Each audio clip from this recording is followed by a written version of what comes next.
أعوذ بالله من الشيطان الرجيم. بسم الله الرحمن الرحيم. اللهم صل على سيدنا محمد وعلى آل سيدنا محمد كما صليت وسلمت وباركت على إبراهيم وعلى آل إبراهيم في العالمين إنك حميد مجيد. أعوذ بالله من الشيطان الرجيم.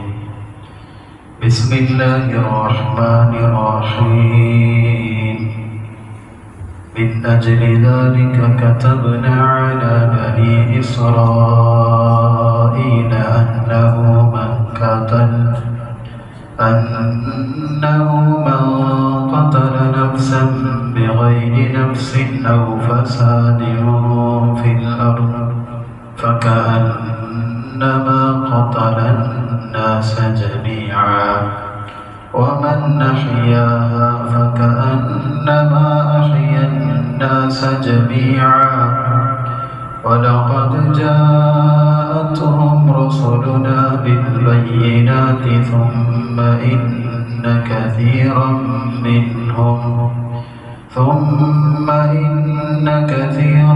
منهم بعد ذلك في الأرض لمسرفون.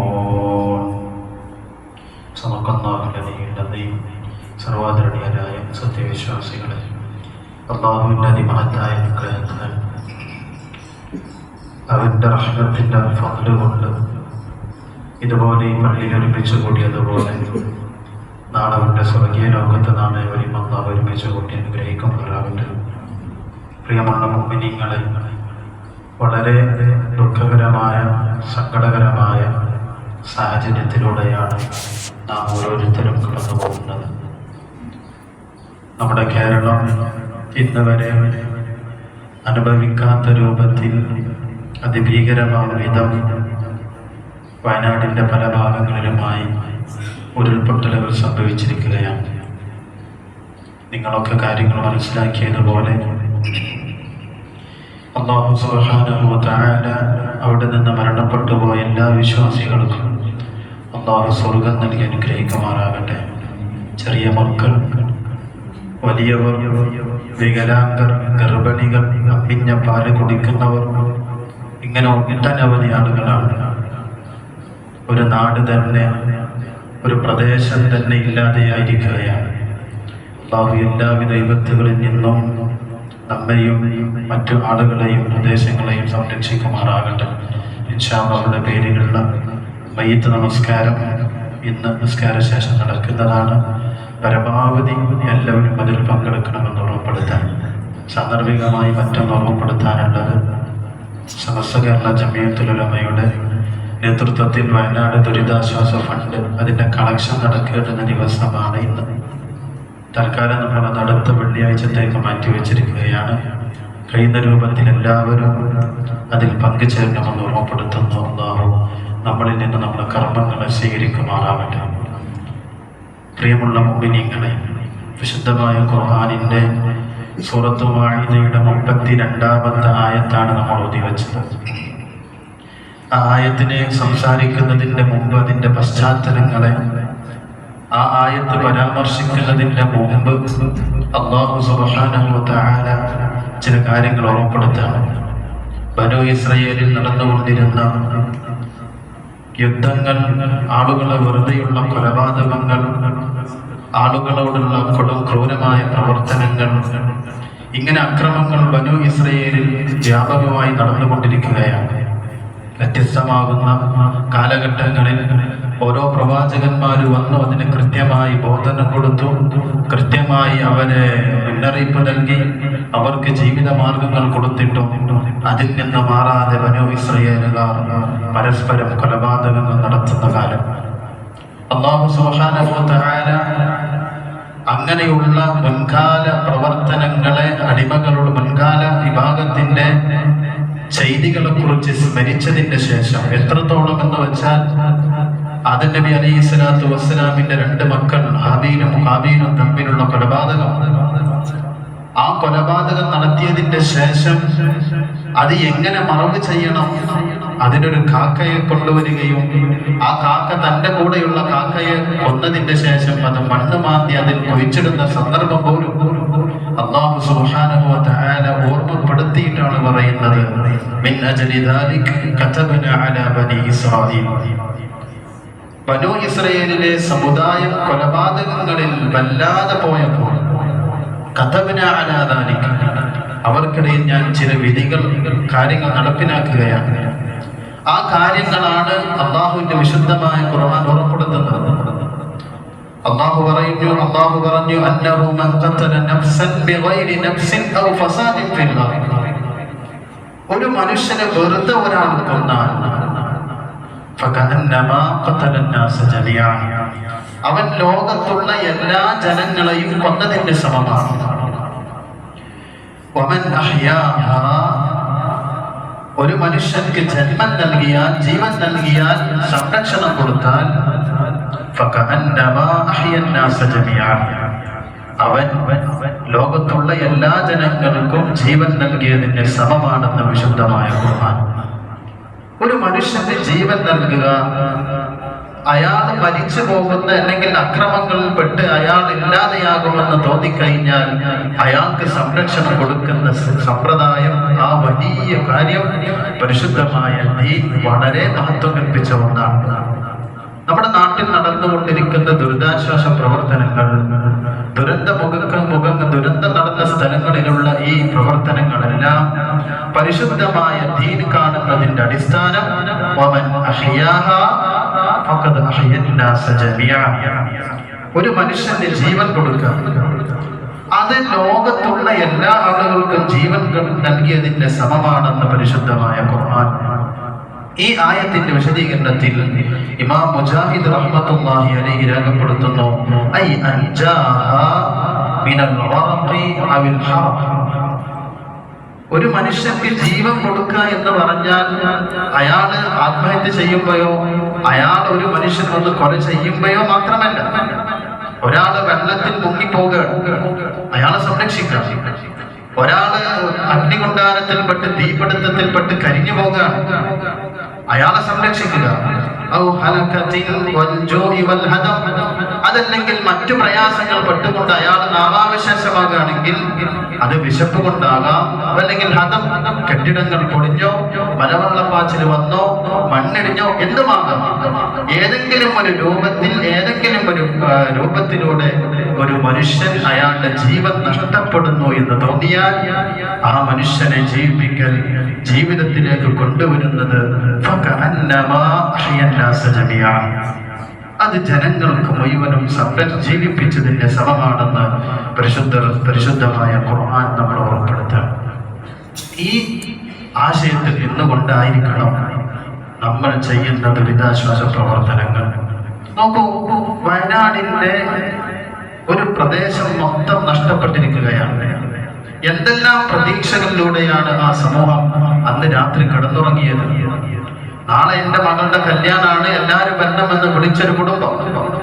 നാളെ എന്റെ മകളുടെ പ്രസവമാണ്, എല്ലാവരും പങ്കെടുക്കണമെന്ന് എന്ന് ആഗ്രഹിച്ചൊരു കുടുംബം. നാളെ എന്റെ മകന്റെ കുട്ടിക്ക് പേരിടാൻ, എന്റെ മകളെ കാണാൻ വരിക. ഇങ്ങനെ എല്ലാ പ്രതീക്ഷകളുമായി നാളത്തേക്ക് എല്ലാം ഒരുക്കി വെച്ച് ആ പ്രഭാതം പോലും കാണാൻ പറ്റാത്ത രൂപത്തിൽ 94 കിലോമീറ്ററുകൾ ദൂരത്തേക്ക് അവർ മാറിയിരിക്കുകയാണ്. ഒരു പ്രദേശത്ത് മണ്ണ് ഇടിഞ്ഞു, അതങ്ങനെ ഒഴുക്കി കൊണ്ടുപോയത് 94 കിലോമീറ്റർ അപ്പുറമുള്ള ഒരു പ്രദേശത്താണ്.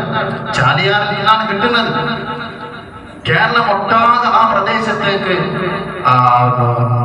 കമ്മ്യൂണിറ്റി പ്രശ്നങ്ങളൊന്നുമില്ലാതെ, ജാതീയ പ്രശ്നങ്ങളൊന്നുമില്ലാതെ, സംഘടനാ പ്രശ്നങ്ങളൊന്നുമില്ലാതെ അവിടെ എത്തി ദുരിതാശ്വാസ പ്രവർത്തനത്തിൽ ഏർപ്പെടുമ്പോ നമ്മളിൽ ചില ആളുകൾ അതിലൂടെ രാഷ്ട്രീയം വളർത്താൻ, വർഗീയത വളർത്താൻ, സംഘടന വളർത്താൻ ശ്രമിക്കുന്നത് ഈ ആയത്തിന്റെ പരിധിക്കപ്പുറത്താണ്.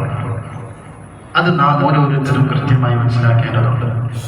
ഈ സമയത്ത് പോലും വർഗീയത പ്രചരിപ്പിക്കുന്നവർ, ഈ സമയത്ത് പോലും തന്റെ ഇസങ്ങളെ പ്രചരിപ്പിക്കുന്നവർ, ഈ സമയത്ത് പോലും ഒരുമിച്ച് നിന്ന് നല്ല രൂപത്തിൽ പോകേണ്ടുന്ന ഈ സമയത്ത് പോലും തങ്ങളുടെ പാർട്ടിയെയും തങ്ങളുടെ സംഘടനത്തെയും വളർത്താൻ ശ്രമിക്കുന്നവർ കുറഞ്ഞ ആളുകൾ. അത് നമ്മുടെ വിശ്വാസത്തിലുള്ളവരാണെങ്കിൽ അവരോട് വീണ്ടും ഓർമ്മപ്പെടുത്തുന്നു, നിന്നെ ഏർപ്പെടുത്തിയത്, നിന്നോട് പോകാൻ പറഞ്ഞത് ഒരു മനുഷ്യർക്ക് ജീവൻ കൊടുക്കാനാണ്. അതിന്റെ ഫലമെന്നോളം 3 ദിവസം കഴിഞ്ഞു. ഈ 1 മണിക്കൂർ അല്ലെങ്കിൽ അരമണിക്കൂർ തൊട്ട് മുമ്പത്തെ വാർത്തയിൽ കാണാൻ 3 ദിവസമായി വെള്ളത്തിൽ കിടക്കുന്ന മനുഷ്യർക്ക് പോലും ജീവനുണ്ടെന്ന്.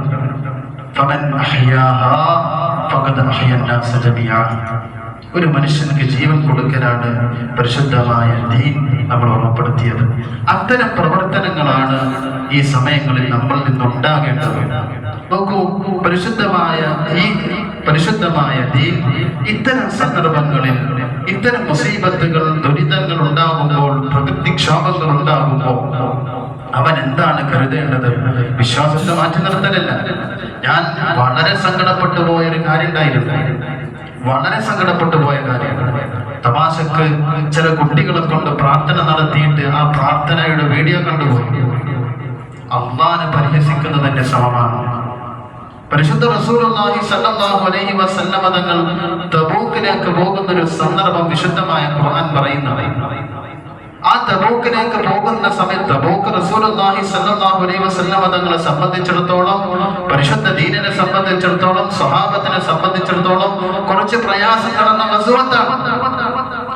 ആ തബൂക്കിലേക്ക് പോകുന്ന നേരം ഖുറൈശികളിൽ നിന്നുള്ള, മുശ്രിക്കീങ്ങളിൽ നിന്നുള്ള, കാഫിരീങ്ങളിൽ നിന്നുള്ള ഒരു 3 വിഭാഗം ആളുകൾ റസൂലുള്ളാഹി സ്വല്ലല്ലാഹു അലൈഹി വസല്ലം തങ്ങളെയും അല്ലാഹുവിനെയും വിശുദ്ധമായ ഖുർആനിനെയും പരിഹസിച്ചു.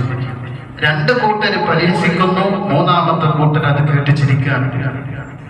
എന്തുണ്ടായി? അള്ളാഹുവിന്റെ കൃത്യമായ ഓർഡർ വന്നു, അള്ളാഹുവിനെയും അള്ളാഹുവിന്റെ റസൂലിനെയും പരിഹസിക്കരുത്. നൂഹ് നബി അലൈഹിസ്സലാത്തു വസ്സലാമിനോട് അള്ളാഹു പറഞ്ഞു, നൂഹേ, നിങ്ങൾ കപ്പലുണ്ടാക്കും. വെള്ളം വന്നിട്ടില്ല, മഴ വർഷിച്ചിട്ടില്ല, മഴ പെയ്യുമെന്നൊരു പ്രതീക്ഷയും ഇല്ലാത്ത സമയത്താണ് നിൽക്കുന്നത്. നൂഹ് നബി അലൈഹിസ്സലാത്തു വസ്സലാമിന് അള്ളാഹു നൽകിയ നിർദ്ദേശം നിങ്ങൾ കപ്പലുണ്ടാക്കൂ എന്നാണ്. കപ്പലുണ്ടാക്കുമ്പോ നൂഹ് നബി അലൈഹിസ്സലാത്തു വസ്സലാം കപ്പലുണ്ടാക്കുമ്പോ ആളുകൾ പരിഹസിക്കാൻ തുടങ്ങി. ആളുകൾ പരിഹസിച്ചു, എന്നെ നൂഹ് ഇത് എവിടെ കൊണ്ടുപോയി ഉരുട്ടാനാണ്? ഏത് വള്ളത്തിന്റെ പോലെ കൊണ്ടുപോകാനാണ്? നൂഹ് നബി അലൈഹിസ്സലാത്തു വസ്സലാം തിരിച്ചു മറുപടി പറഞ്ഞു, നിങ്ങൾ പരിഹസിക്കും പോലെ ഞങ്ങൾ പരിഹസിക്കുകയോ? പക്ഷേ മറുപടി വന്നത് എന്താണ്? മലവെള്ളപ്പാച്ചിൽ വന്നു. വിശുദ്ധമായ ഖുർആൻ പറഞ്ഞു, അടുപ്പിൽ നിന്ന് പോലും, കത്തിക്കുന്ന അടുപ്പിൽ നിന്ന് പോലും വെള്ളം വന്നു. ആ നാട് മൊത്തം നശിക്കപ്പെട്ടു. ആ നാട്ടിന്റെ കൂടെ അള്ളാഹുവിനെ ആരാധിക്കപ്പെടുന്ന കഅബാലയം കൂടി നശിക്കപ്പെട്ടു. ഞാൻ പറഞ്ഞത്, ശിക്ഷ ഇറങ്ങുമ്പോൾ എല്ലാവർക്കും ഇറങ്ങും. ഈ സമയത്ത് വിശ്വാസികൾ അടിയന്തരമായി മനസ്സിലാക്കേണ്ടത്,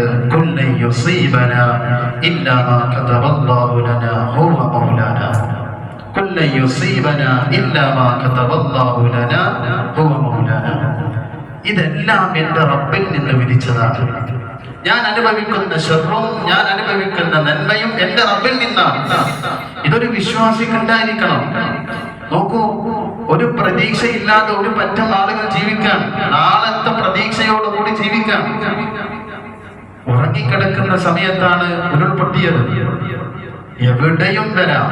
അല്ലാഹു സുബ്ഹാനഹു വ തആല നമ്മുടെ നാടിനെ സംരക്ഷിക്കുമാറാകട്ടെ, മറ്റെല്ലാ നാടുകളെയും സംരക്ഷിക്കുമാറാകട്ടെ.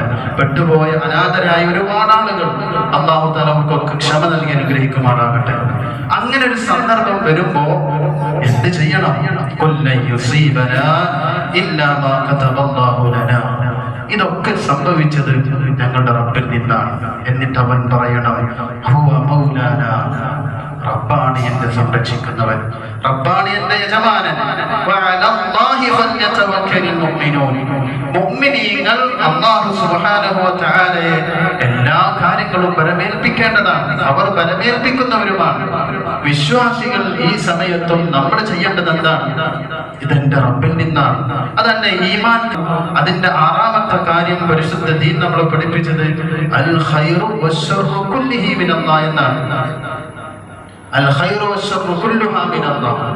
ഷർറും ഖൈറും അല്ലാഹുവിൽ നിന്നാണ്. അതിൽ വിശ്വസിക്കൽ അടിമയെ സംബന്ധിച്ചിടത്തോളം, വിശ്വാസിയെ സംബന്ധിച്ചിടത്തോളം നിർബന്ധമാണ്. അതില്ലെങ്കിലോ പരിശുദ്ധമായ ദീനിന്റെ പരിധിയിൽപ്പെട്ടതല്ല. അല്ലാഹു സുബ്ഹാനഹു വ തആല എല്ലാ മുസീബത്തുകളും നമ്മളെ കാത്തുരക്ഷിക്കുമാറാകട്ടെ. പ്രിയമുള്ളവരെ, ഈ സമയത്ത് പരിശുദ്ധ റസൂൽ സല്ലല്ലാഹു അലൈഹി വസല്ലം തങ്ങൾ പഠിപ്പിച്ച ചില പ്രാർത്ഥനകൾ ആയിഷത്തു സിദ്ദീഖ റളിയല്ലാഹു തആല അൻഹ പറയാൻ, കാന നബി സല്ലല്ലാഹു അലൈഹി വസല്ലം ഇദാ അസഫത്തിർ റീഹ്, കാറ്റ് വീശി കഴിഞ്ഞാൽ അല്ലാഹുവിന്റെ പരിശുദ്ധ റസൂലുള്ളാഹി സ്വല്ലല്ലാഹു അലൈഹി വസല്ലം തങ്ങൾ പറയും, അല്ലാഹുമ്മ ഇന്നി അസ്അലുക ഖൈറഹാ, ഈ കാറ്റിൽ നിന്നുള്ള ഖൈറിനെ ഞാൻ നിന്നോട് ചോദിക്കുകയാണ്. വ ഖൈറ മാ ഫീഹാ, ആ കാറ്റിലുള്ള എല്ലാ നന്മയെയും ഞാൻ ചോദിക്കുകയാണ്. വ ഖൈറ മാ ഉർസിലത് ബിഹി, ആ കാറ്റ് കൊണ്ടുവരുന്ന വെള്ളം, അതിനെയും ഞാൻ നിന്നോട് ചോദിക്കുകയാണ്. എന്നിട്ട് പറഞ്ഞു, വ അഊദു ബിക മിൻ ശർരിഹാ, ആ കാറ്റിന്റെ വിപത്തിൽ നിന്ന്, വശർരി മാ ഫീഹാ, ആ കാറ്റിലുണ്ടാകുന്ന മറ്റു വിപത്തുകളിൽ നിന്ന്, വശർരി മാ ഉർസിലത് ബിഹി, ആ കാറ്റ് കൊണ്ടുവരുന്ന മയക്കെടുതിയിൽ നിന്ന് പടച്ചോനെ ഞാൻ നിന്നോട് കാവലിനെ തേടുകയാണ്.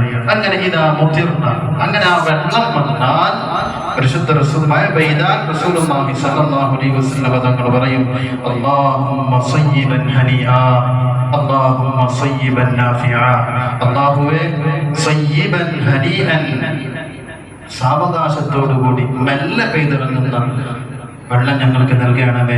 അല്ലാഹുമ്മ സയ്യിബൻ നാഫിആ, ഉപകാരപ്രദമാകുന്ന വെള്ളം ഞങ്ങൾക്ക് നൽകണമേ എന്ന് അല്ലാഹുവിന്റെ പരിശുദ്ധ റസൂൽ സല്ലല്ലാഹു അലൈഹി വസല്ലം തങ്ങൾ പ്രാർത്ഥിക്കാറുണ്ടായിരുന്നു എന്ന് ആയിഷത്തു സിദ്ദീഖ റളിയല്ലാഹു തആല ഓർമ്മപ്പെടുത്താൻ അല്ലാഹു ഈ പ്രാർത്ഥന നമ്മൾ പതിവാക്കേണ്ടവരാണ്. മഴക്കാലമാകുമ്പോൾ പ്രത്യേകിച്ച് നമ്മൾ പ്രാർത്ഥിക്കേണ്ടതാണ്. അല്ലാഹു അവൻ അറിഞ്ഞ് ജീവിക്കുന്ന മുത്തഖീങ്ങളിൽ നമ്മളൊക്കെ ഉൾപ്പെടുത്തി അനുഗ്രഹിക്കുമാറാകട്ടെ. മരണപ്പെട്ടു പോയ ഒരുപാട് ആളുകൾ അല്ലാഹു തആല അവർക്കൊക്കെ മഗ്ഫിറത്തും മർഹമത്തും നൽകി അനുഗ്രഹിക്കുമാറാകട്ടെ.